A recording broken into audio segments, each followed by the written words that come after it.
এই প্লেটটা চেনে না এমন কোনো বাঙালি নাই। নানুর শোকেজে পড়েছিল তাই নিয়ে আসলাম। আজকে রান্না করা হয়েছিল সাজনা দিয়ে, ধুন্দুল দিয়ে, চিংড়ি মাছ দিয়ে। এত মজা হয়েছিল তরকারিটা।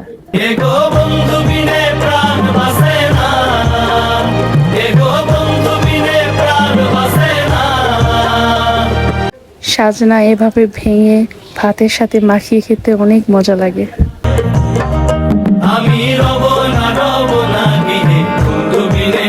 এরপর নিয়ে নিলাম একটু ভাত আর রুই মাছের তরকারি, ঝোল ঝোল করে রান্না করেছিল নানু।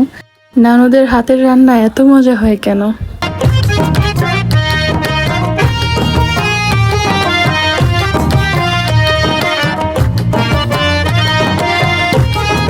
আমি রুই মাছের তরকারির সঙ্গে আবার ওই সাজনার তরকারিটা নিয়ে খাচ্ছিলাম। সবকিছু মাখিয়ে খেতে এত ভালো লাগে।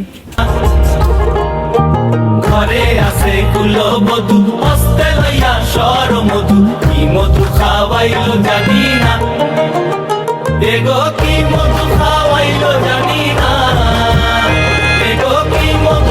খাওয়া শেষ হতে না হতেই পাশের বাড়ি থেকে খিচুড়ি দিয়ে যায়। খিচুড়িটা টেস্ট করে দেখছিলাম, অনেক মজা হয়েছে। এরপর নানু আম দিয়ে একটা ডেজার্ট বানিয়েছিল, অনেক মজা হয়েছে। আজকের জন্য এতটুকুই, দেখা হবে পরের ভিডিওতে।